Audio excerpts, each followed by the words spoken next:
دا یوی خور سوال کړی دی چې دلته یو کس دی او هغه عقیده د الحاد لري، ملحد دی، انګریزانو ملکونو کې اوسیږي او هغه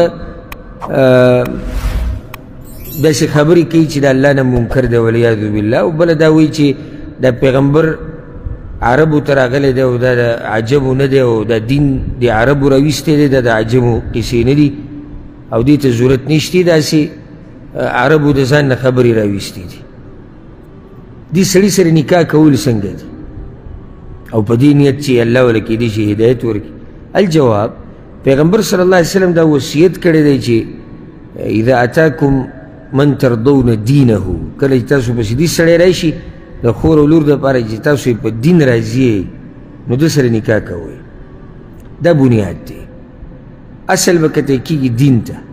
بیا دویمه خبره دا ده چې زنانه چې ده دا کمزوري ده د نارینه نه، او داسې ډېر لږ کېږي چې زنانه سړي ته نیغه لار وښایي. اکثر داسې کېږي چې سړی د ځان سره زنانه ګمراه کوي یا د ځان سره دینداره کوي د الله په توفیق سره، خو نور زنانه د سړي نه کمزوري ده. یو خو دا غلط سوچ شو چې یعنی کېدای شي الله وله هدایت ورکړي، نه دی خو ملحد دی، دی خو د الله نه منکر دی. چې یو سړی مسلمان یو بېدینه وي، کمزوری ایمان والی، نو موږ دغه ټیم کې هم زنانه ته وایو چې ده سره نکاح کول غوره نه دي، غوره نه دي ځکه چې بېدینه دی، تا به هم بېدینه کړي، بچي به دې بېدینه وي. پاتې له ده چې ملحد په باره کې وایي چې کېدای شي الله ورته هدایت وکړي، دا کمزوری سوچ ته او کمزوري خبره ده. بلکې دې ځای کې د زنانه له داسې کار پکار دی لکه څنګه چې ام سلیم رضی الله عنها کړه. ام سلیم هغه زنانه د انس بن مالک رضی الله عنه مور ده، او د دې قصه مشهوره ده چې کله ابو طلحه رضی الله عنه راغی او دی وغوښته، او په هغه ورځو کې ابو طلحه رضی الله عنه کافر و، نو ام سلیم وغوښته وایي زه تا سره نکاح کومه. هغې ورته ویې ګوره زما ډېر قیمتي مهر دی هغه به راکوې. وی مهر څه دی؟ وایي چې څو پورې مسلمان شوی نه یې زه تا سره نکاح نه کوم. امام نسایي دا روایت راوړی. نو چې کله اسلام قبول کو دی مهر و، او ځکه ویلی کېږي وي تاریخ کې عظیم مهر هغه چې کوم د ام سلیم رضی الله عنها. ابو طلحه رضی الله عنه مسلمان شو، نو هغې ورسره نکاح وکړه. بله خبره، ملحد چې دا عقیده ساتي د الله نه منکر، د پیغمبر نه منکر، او دین ته د عربو قصې وایي والعیاذ بالله، دا د کفر خبرې دي. یو سړی د الله نه منکر دی، دی مسلمان کېدی نه شي. یو سړی دین ته د عربو قصې وایي، دی مسلمان کېدی نه شي. دا خو واضح دی. نو چې مسلمان نه دی، د هغه سړي سره د مسلمانې زنانه نکاح نه کېږي. او الله په قرآن کې دا خبره ښه واضحه بیان کړې ده، لا هن حل لهم ولا هم يحلون لهم. دا کافران دی مسلمانانو زنانو دپاره حلال نه دي او دوی د هغوی دپاره حلال نه دي. ولا تنکحوا المشرکات حتی یؤمن،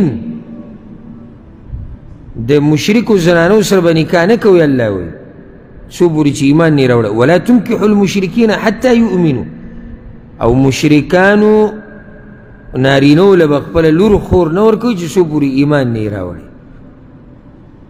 نو د ملحد سره نکاح نه کېږي. بله دا خبره چې کوي چې د الله نه منکر، د الحاد نظریه بنیادي هغه دا ده چې دوی د الله د وجود نه منکر دي، او چې د الله نه منکر دي نو پاتې له بیا قرآن شو، پیغمبر شو، آخرت شو، دي نه خو به منکر.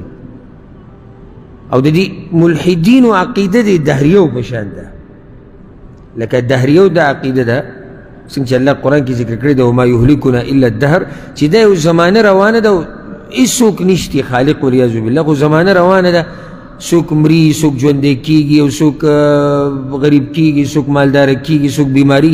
دا د دنیا نظام دی، د دې چلونکی وایي څوک نشتی. دا په خپله د قصه دې سره روانه ده. نو هغوی د خالق نه منکر دي. الحاد نظریه د هم دقه شان دې ته نږدې ده.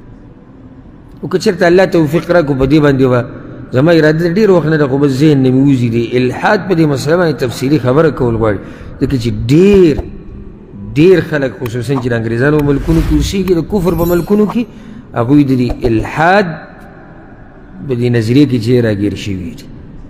وجه دا ده د الحاد دا نظریه ولې خلک وایي چې ولې به یې قبلوي؟ په دې نه قبلوي چې دلایل دي ورسره، ملحدین ورسره به څه دلایل دي؟ هېڅ دلایل ورسره نشته.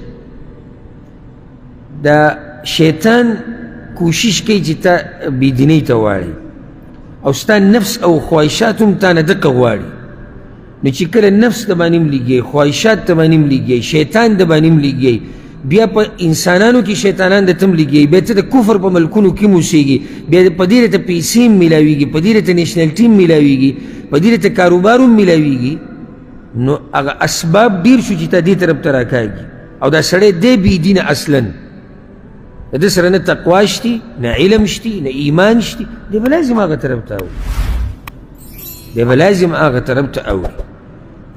نو د الحاد د نظریې نن سبا ډېره په تیزۍ په دې روانه دی ځکه چې پخوا د انټرنیټ او د سوشل میډیا او دا قیسې نه وي، نو که یو ملحد خپل پیغام رسول غوښت هم نشو بیا رسولی، الا هغه کسانو ته چې کوم به ورته نږدې وو. اوس دوی دعوت شروع کړی دی او پیسې خلکو له ورکوي او څوم کار یې روان کړی دی. نو الله دې زموږ په حال باندې رحم وکړي. خلاصه د جواب دا ده چې ملحد سره نکاح هغه نه کېږي.